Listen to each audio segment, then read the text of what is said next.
Hello दोस्तों, आप सभी को मेरा नमस्कार। आप सभी का स्वागत है हमारे इस चैनल पर। दोस्तों, हम लोगों ने लास्ट टाइम एलटी के जो सेट थ्योरी से आने वाले क्वेश्चन थे जो कि बहुत महत्वपूर्ण थे उनको हमने डिस्कस किया था। आज हम लोग कुछ और जो कि बहुत ही इंपॉर्टेंट क्वेश्चन है जो कि एग्जाम में भी आते हैं और ग्रेजुएट लेवल पे भी आते हैं, उन क्वेश्चनों को सेट थ्योरी के डिस्कस करेंगे। So let's start the video.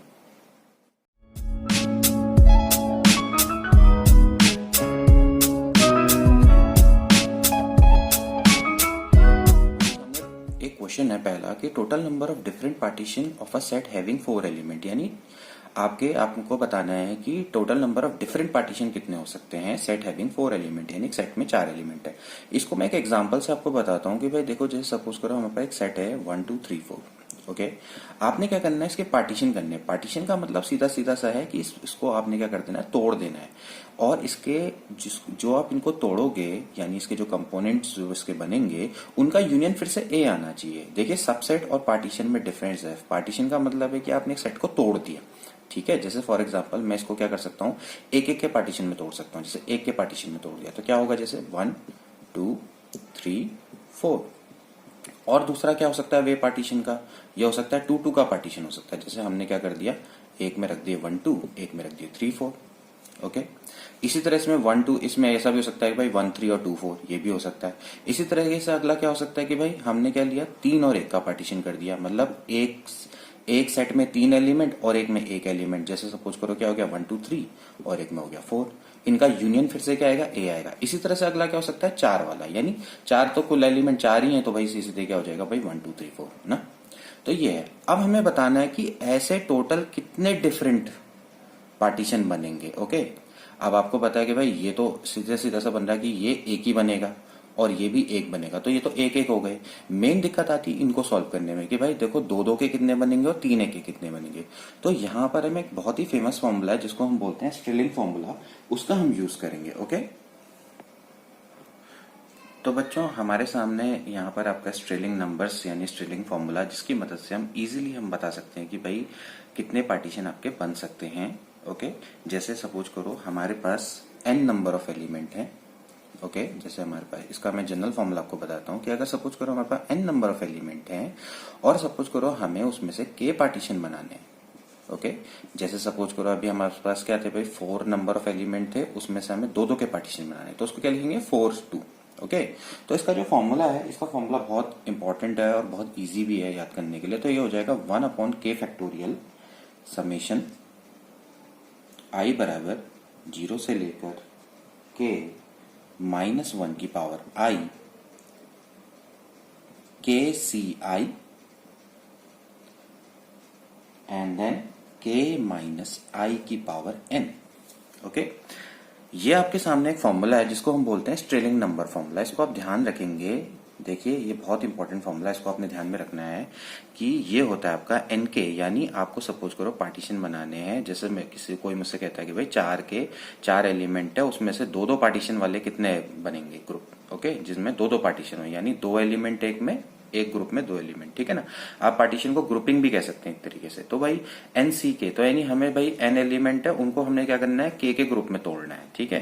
तो किस तरीके से करेंगे भाई, k ग्रुप किस तरीके से होंगे, तो ये हो जाएगा 1/k factorial summation i is 0 से लेके k -1 की power i KCI k -i की पावर n। ओके, अब इसी फॉर्मूले का यूज करना है। तो देखो, इस फॉर्मूले के यूज से हम इसको 4 पार्टों में तोड़ सकते हैं। जैसे सपोज करो पहला क्या आएगा आपका, भाई पार्टीशन करने के 4 वे होंगे। एक तो पहला क्या होगा, 4 में से एक एक के पार्टीशन। ओके, प्लस दूसरा आपका क्या होना चाहिए, 4 2 यानी दो दो के पार्टीशन। तीसरा क्या होना चाहिए, 4 3 यानी तीन तीन के पार्टीशन। प्लस अगला क्या होना चाहिए, 4 4 यानी चार चार के पार्टीशन। अब देखिए भाई देखो, 4C1 ये तो बहुत इजी है, क्योंकि मैंने आपको पहले बताया था कि भाई एक एक के पार्टीशन अगर हम करेंगे तो उतने ही वे बनेंगे, तो यानी एक ही वे होगा उसका। तो ये 4C1 और 4C4 इन दोनों की वैल्यू तो 1 1 होगी। हमारे लिए इंपॉर्टेंट है निकालना 4C2 और 4C3। तो यहां पर हम इस फॉर्मूले का यूज करेंगे। तो देखो, मैं आपके सामने 4C2 निकाल के दिखाता हूं कि भाई इसको कैसे निकालेंगे, ठीक है ना। 4 2 मतलब आई मीन टू से, ठीक। तो यहां पर अगर आप देखो, तो अगर आपको निकालना है भाई 4 2, तो आपने क्या करना है, n की जगह पे 4 रखना है और k की जगह पे 2 रखना है। तो आप इसको सॉल्व करें तो हो जाएगा 1/2 फैक्टोरियल, ये हो जाएगा आपका समेशन i बराबर 0 से लेकर k की वैल्यू आपकी 2 -1 की पावर i, इसके बाद आएगा आपका k आपका है 2, c यहाँ पर है i, k माइनस आई, यानी आपका कितना हो जाएगा 2 माइनस i की पावर ये हो गया 4। ओके, अब आप इसको सॉल्व करोगे तो 1/2 फैक्टोरियल होता है 1/2।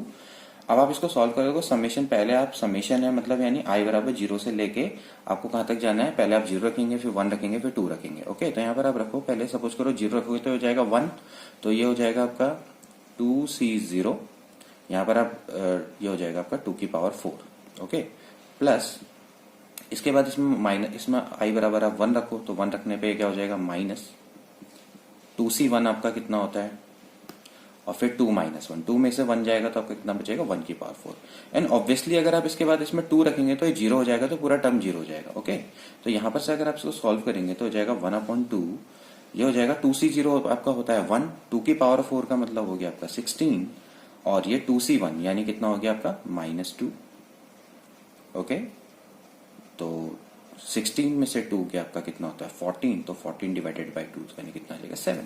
तो यानी 4c2, तो 4c2 में कितने आपके एलिमेंट बनेंगे, यानी आपके जो स्ट्रेलिंग नंबर है उसमें कितने बनेंगे, इसमें आपके 7 एलिमेंट बनेंगे, यानी 7 वेज में हम इसको डिफरेंट पार्टीशन हम इसको कर सकते हैं। तो इसी तरह से ये आपका कितना आ जाएगा 1, यह आ जाएगा आपका 7। इसी तरह से आप 4 3 निकाल लेंगे, तो 4 3 का अगर हम सॉल्यूशन देखें तो मैं बताऊं इसका डायरेक्टली जो वैल्यू होती है वो होती है कितनी 6, और इसकी कितनी होती है 1, तो यानी आपका कितना हो गया 7 और 1 8, 8 और 6 14 और 1 15, तो यानी टोटल वे आपके कितने होंगे 15 हो गए। ओके, तो इस तरीके से हम इस वैल्यू को फाइंड आउट कर सकते हैं। तो इसका आंसर कितना होना चाहिए 15 होना चाहिए। So the total number of different partition of a set having 4 element is 15। Okay okay बच्चों, इस समय आपके सामने एक और क्वेश्चन है। सपोज A1 A2 से लेकर A30 are 30 sets each which with 5 elements, and B1 B2 से लेकर Bn are n sets each with 3 elements, such that union I is equal to 1 से लेकर 30 AI is equal to union J is equal to 1 से लेकर n is equal to S if each element of S belongs to exactly 10 of AIs and exactly 9 of BJs, then the value of n is। तो यानी हमें क्या करना है, इसमें आपको n की वैल्यू को निकालना है। तो बहुत अलग सा और डिफरेंट यूनिक टाइप का क्वेश्चन है, मैं आपको इसको बताता हूँ कि आप इसको कैसे करेंगे। सपोज करो आपके पास यहाँ पर लिखा हुआ है कि आप A1 A2 से लेकर A30, यहाँ पर आपके 30 एलिमेंट है और ईच AIs है 5 एलिमेंट, यानी हर A में 5 एलिमेंट है, आप उसको ध्यान में रखें।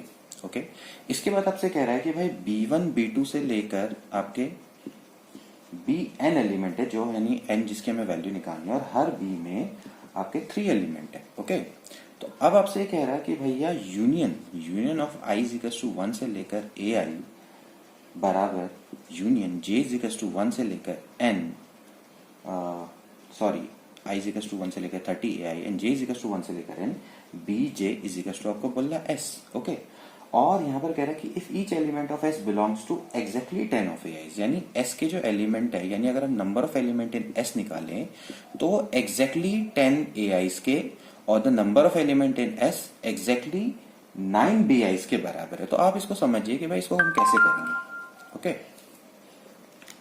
तो एक्चुअली दिया हुआ है कि भाई आपको NS की जो वैल्यू है वो एग्जैक्टली 10 AIs के बराबर, यानी number of element in S is exactly 10 AIs। तो आप ये हिसाब लगाओ, देखो अगर आपके इसमें हर एक में 5 एलिमेंट है तो आपके इसके एक्चुअली कितने सेट हैं 30, तो टोटल एलिमेंट कितने होंगे भाई बताओ भाई 30 इंटू 5। ओके, और ये एग्जैक्टली 10 AIs के बराबर, तो डिवाइडेड बाय क्या हो जाएगा भाई 10। बहुत सिंपल सा रूल है। तो ये कह रहा है कि भाई number of element in S is exactly equals to exactly 10 AIs के बराबर है। तो यानी आप देखो तो A1 से लेकर A2 से लेकर A30 हर एक में कितने एलिमेंट है 5 एलिमेंट, तो टोटल एलिमेंट कितने हो गए 30 इंटू 5, तो 30 इंटू 5 यानी 150 एलिमेंट है, और ये एग्जैक्टली 10 AIs के बराबर है, तो यानी सीधे क्या हो जाएगा, तो number of element in S बराबर कितना आ जाएगा 15। इसी तरीके से हम number of element in S B के अकॉर्डिंग से निकालो, because it is equals to exactly 9 BIs। So अब आपको पता है कि भाई B में टोटल पर में कितने एलिमेंट है 3, और टोटल नंबर ऑफ B कितने हैं n, तो ये हो जाएगा 3 इंटू n डिवाइडेड बाय कितने के बराबर है एग्जैक्टली 9 BIs के बराबर है, तो डिवाइडेड बाय क्या हो जाएगा 9। So it is equal to n by 3। So ये दोनों के दोनों क्या होने चाहिए, बराबर होने चाहिए। तो n/3 बराबर आपका कितना हो जाएगा 15, तो n बराबर कितना हो जाएगा आपका 45। इसका मतलब ये है कि the number of bees are 45, यानी n इज इक्वल टू आपका कितना आ जाएगा 45। आपके सामने एक और क्वेश्चन है इस समय पर, जैसे आपको बताना है कि आपके सामने एक फिगर है ए बी और सी का, यानी आपने बताना है ये है आपका A union B union C, यानी टोटल आपको बताना है कि जो आपका शेडेड फिगर है वो इनमें से कौन सा है। ओके, तो आप इसको बहुत इजी सा क्वेश्चन है, वैसे आया हुआ है एनडीए में आया हुआ है एक बार ये, तो आप इसको देख सकते हैं कि देखिए आप वेन डायग्राम को अगर अच्छे से समझ अगर आपकी विकसित है उसमें, तो आप बहुत इजी पढ़ते हैं ऐसे क्वेश्चन। आप ये देखिए टोटल एरिया कितना है आपका बी यूनियन सी है, नहीं है बी यूनियन सी, और ये आपका कितना है ए, तो आप ए में से आप बी यूनियन सी को माइनस कर दो, तो बहुत सिंपल है। जैसे आप सपोज करो ये ए है ये बी है, तो ये पार्ट क्या होता है भाई ए माइनस बी, ये पार्ट आपका क्या कहलाता है ए माइनस बी। तो सिमिलरली अगर ये आपका टोटल बी यूनियन सी है, तो आप ए में से इसको माइनस कर दो, तो आपका ये वाला पार्ट आ जाएगा। तो इसका एक्चुअली वैल्यू क्या होनी चाहिए ए माइनस बी यूनियन सी, तो इसका आंसर ये हो गया। We have another question, A and B are two sets and A intersection B का कॉम्प्लीमेंट is। अब आप इसको देखिए दो तरीके से आप कर सकते हैं, या तो आप क्लासिकल मेथड से करो या फिर आप वेन डायग्राम की मेथड से कर लो। देखो वेन डायग्राम से मैं इसको बता देता हूँ भाई कैसे करेंगे। देखो सपोज करो we have this is A and this is B। Now अब आप इसको देखो A इंटरसेक्शन B का कॉम्प्लीमेंट, तो देखो A इंटरसेक्शन B ये होता है ये वाला पार्ट। ओके, तो इसका कॉम्प्लीमेंट क्या हो जाएगा पूरा बाहर का पार्ट। ओके, पूरा बाहर का पार्ट जो पूरा है, ओके ये वाला पार्ट, ये इसका कॉम्प्लीमेंट हो जाएगा। अब आप बताइए इसके बाद ये कह रहा है कि भाई ए के संग ये आपका ए और बाहर वाला पार्ट टोटल, इन दोनों में क्या कॉमन दिख रहा है आपको, ये वाला पार्ट ये वाला पार्ट। तो ये वाला पार्ट क्या कहलाता है भाई एक्चुअली ए माइनस बी। ए माइनस बी का मतलब क्या होगा ए इंटरसेक्शन बी डैश, तो इसका आंसर कितना हो गया ए इंटरसेक्शन बी डैश। अब आप चाहो तो इसको वैसे भी कर सकते हो भाई, थ्योरेटिकली भी आप इसको कर सकते हो। तो क्या हो जाएगा भाई डी मॉर्गन लॉ लगाओ, यहाँ पर डी मॉर्गन लॉ से क्या हो जाएगा भाई ए dash union B dash.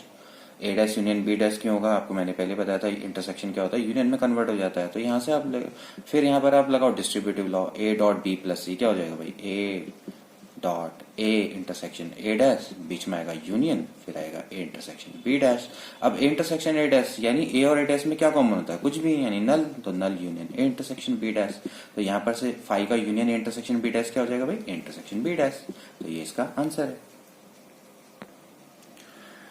We have another question that A and B are two sets such that A union B minus A intersection B is equals to। देखो ये बड़ा इंपॉर्टेंट ये जो फॉर्मूला है आपके सामने बड़ा इंपॉर्टेंट फॉर्मूला है। देखो इसको हम समझ लेते हैं कि भाई A union B minus A intersection B. आप इसको वेन डायग्राम से समझें, तो वेन डायग्राम में आप देखो भाई ये जो पूरा पार्ट है ये पूरा पार्ट आपका है ए यूनियन बी, तो ए यूनियन बी में से आपने क्या माइनस कर देना है ए इंटरसेक्शन बी, यानी इस पार्ट को गायब कर दो। अगर आप इस पार्ट को गायब कर दोगे तो आपके पास क्या बचेगा, आपके पास ये पार्ट बचेगा। ओके, तो एक्चुअली ये क्या है आपका बताओ, ये आपका है ए माइनस बी। ओके, और ये वाला पार्ट आपका क्या है b माइनस है, तो a माइनस बी यूनियन आपका कितना हो जाएगा b माइनस हो जाएगा। तो a minus B union b minus A को क्या बोला जाता है, इसको बोलते हैं सिमेट्रिक डिफरेंस। ओके, बड़ा इंपॉर्टेंट है, सिमेट्रिक डिफरेंस भी इसको बोला जाता है। तो इसकी जगह पे हम a डेल्टा b का भी यूज करते हैं। तो ये बड़ा इंपॉर्टेंट है, एग्जाम में पूछा जाता है कि भाई सिमेट्रिक डिफरेंस क्या होता है, तो आपसे सिंपली बोल देंगे भाई a डेल्टा b बराबर। तो a डेल्टा b बराबर क्या होता है a minus B union b minus A, या आप इसको ये भी लिख सकते हैं a union b minus A intersection b। तो सिमेट्रिक डिफरेंस का फॉर्मूला आप याद करिए।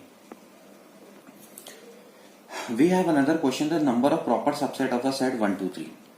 जैसा सपोज करो आपके पास एक सेट है ए इज इक्वल टू है 1 2 3, आपने बताना है इसके प्रॉपर सबसेट्स कितने होंगे। देखिए आपको मैंने पहले बताया था, पर अगर एक सेट है आपके पास ए इज इक्वल टू 1 2 3, तो उसके सबसेट्स कितने बन सकते हैं। अगर इसमें n बराबर है आपका 3, तो इसके सबसेट्स कितने बनेंगे 2 की पावर 3 यानी 8 होंगे। अब आप एक काम करते हैं जरा देखते हैं भाई वो सेट होंगे कौन कौन से, वो सबसेट होंगे कौन कौन से। तो देखो पहले आपके क्या होंगे सिंगल वाले 1 2 3 यानी सिंगलटन सेट। ओके, इसके बाद दो वाले क्या होंगे 1 2, इसके बाद आपका आता है 2 3, और ये आपका आ जाएगा 1 3। ओके इसके बाद कौन आएगा? तो इसके बाद होता है 1 2 3। 1 2 3 यानी ए हमेशा हर सेट अपना खुद का क्या होता है? सबसेट होता है। और इसके अलावा क्या आता है? 5 आता है। ठीक है, तो ये चीज ध्यान में रखनी है कि जो ये 1 2 3 4 5 6 7 ए को छोड़ के ये सारे के सारे होते हैं प्रॉपर, और जो ए होता है वो क्या होता है? इम्प्रॉपर होता है, या हम इसको ट्राइवल सेट भी बोलते हैं, ट्राइवल। ओके, और बाकी को क्या बोला जाता है? Non trivial. तो ये बाकी के सारे क्या है? नॉन ट्राइवल सेट हैं, और एक आपका क्या होता है? इम्प्रॉपर है। तो इम्प्रॉपर, तो यानी हमें क्या पूछ रहा है? हमें क्वेश्चन में पूछ रहा है कि भाई प्रॉपर सेट कितने, तो प्रॉपर सेट कितने हो जाएंगे? 8 में से क्या कितना कर देंगे? 1 को माइनस कर देंगे तो कितना आ जाएगा? 7। तो there are 7 proper subset. Okay, जो हर सेट अपना खुद का सबसेट होता है उसको अब इम्प्रॉपर माना जाता है। Okay, I have another question. Which of the following is a truth statement? We have to choose a right option. यहाँ पर आपको दिया हुआ है, देखो, A is a element of ABC. A is a subset of ABC. Phi is a element of ABC and none of these. Okay. Now यहाँ पर आप देख रहे हैं कि भाई A is a element of ABC, तो ये बिल्कुल सही है। ओके, क्योंकि ए आपका क्या है? इसके अंदर का एलिमेंट है। ओके, अब आपसे कह रहा है A is a subset of ABC. देखो, A is a subset of ABC नहीं हो सकता। देखिए, ए क्या है? उसका एलिमेंट है। अगर इसके बाहर से अगर ऐसा ब्रैकेट लगा होता तो हम कहते हैं कि A is a subset of ABC, because it is not given, so it is not right. Okay, five is element of ABC? No, five is again a subset of ABC. Five भी क्या होता है? Subset होता है ABC का। तो यहां पर से हम कह सकते हैं कि 7th का जो ए ऑप्शन है वो राइट है। Again we have another question. The set of intelligent student in a class is, देखिए, the set of intelligent student in a class is null set है, singleton set है, finite set है, या not a well defined collection है। Okay, बड़ा अच्छा question है। देखिए, the set of intelligent student जो हमारी सबसे स्टार्टिंग होती है बेसिक, यानी कि जो सेट्स होते हैं, सेट्स की डेफिनेशन क्या होती है? सेट्स आपका क्या होता है? It is a well defined collection of object, यानी ये किसी एक आदमी पर पर्टिकुलरली डिपेंड नहीं करते हैं। ये आपकी एक यूनिवर्सल सोच है। अगर आप कहेंगे कि it is a well defined, तो it is true for everyone, it should be true for everyone. Okay, now आपसे कह रहा है कि the set of intelligent student. देखिए, सेट ऑफ इंटेलिजेंट स्टूडेंट आपका एक वेल डिफाइंड कलेक्शन नहीं, क्योंकि इंटेलिजेंसी को आप किसी पैमाने पर मेजर नहीं कर सकते। आप, हो सकता है कि भाई किसी टीचर के लिए कोई स्टूडेंट इंटेलिजेंट हो या 4-5 स्टूडेंट इंटेलिजेंट हो, किसी अलग टीचर के लिए कोई अगर आपके सामने कोई और टीचर है, सपोज करो हिंदी का टीचर है, तो उसके लिए इंटेलिजेंसी का जो पैमाना है वो अलग हो सकता है। मैथ्स के टीचर के लिए अलग हो सकता है, इसी तरह से फिजिक्स के टीचर के लिए अलग हो सकता है। सो ना ही ये नल सेट है, ना ही सिंगलटन सेट है, ना ही ये फाइनाइट सेट है। एक्चुअली ये सेट है ही नहीं। So it is not a well defined collection, so the D option is right. दोस्तों, आज के लिए इतना ही।